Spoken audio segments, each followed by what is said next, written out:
நான் இன்னைக்கு இன்னொரு பதிவு போடணும்னு நினைக்கிறது என்னென்னா, அங்கே அந்த அமைச்சர்கள் இருக்கிறவங்களுக்கும், அந்த எம்எல்ஏக்கு இருக்கிறவங்களுக்கும் ஆகட்டும், அவங்களோட விஷயங்கள் ஏதாவது வந்து மற்றவங்க தப்பாக பேசுகிறாங்க அப்படின்னா, நீங்கள் யாருமே டைம் ஸ்பெண்ட் பண்ண வேண்டாம்னா, அதுக்கு நீங்கள் விளக்கம் கொடுக்க வேண்டாம். ஏன்னா, எங்களை மாதிரி நிறைய பேர் இருக்காங்க அதுக்கு விளக்கம் கொடுக்கறக்கு. அதை வந்து என்ன விஷயம் அப்படின்னு. ஏன்னா இப்போவே நிறைய பேர் அந்த 200 யூனிட் மின்சாரம் இலவசம் அது இதுக்கெல்லாமே வந்து நிறைய பேர் வந்து போஸ்ட் போட்டுட்ருக்காங்க. அது என்னென்னு விளக்கம் கொடுத்துட்ருக்காங்க. ஸோ நீங்கள் அதுக்கெல்லாம் விளக்கம் கொடுத்து நீங்கள் உங்களோட டைம் நீங்கள் வேஸ்ட் பண்ண வேண்டாம். நீங்கள் மக்களோட பணியை பாருங்கள்.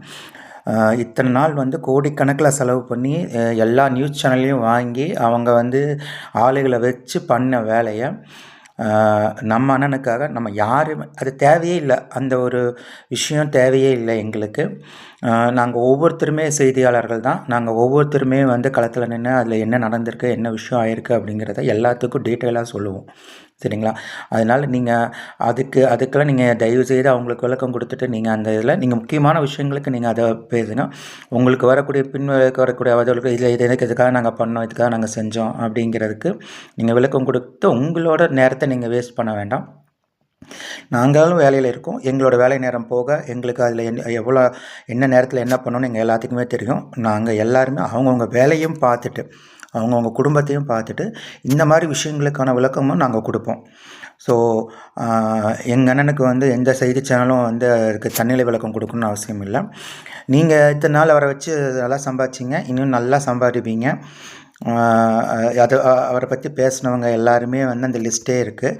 எனக்கு அதில் வந்து நான் தனிப்பட்ட முறையில் நான் வந்து ரொம்ப வருத்தமாக நான் சொல்கிற விஷயங்கள் வந்து சில பேர்த்தோட பேரை சொல்கிறேன். அவர் சாட்டை துரைமுருகன் ஆகட்டும், அந்த கோடீஸ்வரன் அப்படின்னு சொல்கிறவராகட்டும், அந்த செந்தில்குமார் அப்படின்னு சொல்கிறவராகட்டும், நீங்கள் பேசுனதை யாரும் தப்பு சொல்ல. உங்களோட கருத்தை நீங்கள் சொல்லலாம். இது ஜனநாயக நேரம், உங்கள் கருத்தை சொல்கிறது தப்பு கிடையாது.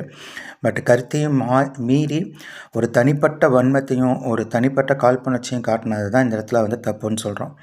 நாங்களும் எங்களுக்கு இன்றைக்கி வந்து எதிர்கட்சிகள் மேலே இங்கே இருக்கிறவங்களாம் 1000 விமர்சனம் வந்திருக்கு. நாங்கள் எப்பவும் மக்களாக நாங்கள் இந்தளவுக்கு வந்து ஒருத்தர் கீழ் தளர்ந்து நாங்கள் பேசினது கிடையாது. நேற்று கூட கோடீஸ்வரன் அவரோட ஒரு வீடியோ பார்த்தேன். இன்னும் எடப்பாடி சாமி வணக்கம் வச்சார், இவர் வணக்கம் வைக்கல. புரியல. அவர் யாரை பார்த்து வணக்கம் வச்சார்? விளக்கம் அவர் வந்து ஜெயலலிதாவை பார்த்தாரு. அங்கே ஃபோட்டோ இருந்துச்சு. அங்கே எதுக்கால இருக்கிற மனுஷனுக்கு தெரியாதா? அவர் தன்னைத்தான் பார்த்து வணக்கம் வைக்கிறாரு, இல்லைன்னா மேலே இருக்கிறவங்களை பார்த்து வணக்கம் இல்லை வேறு எங்கே பார்க்குறாரு அப்படின்னு.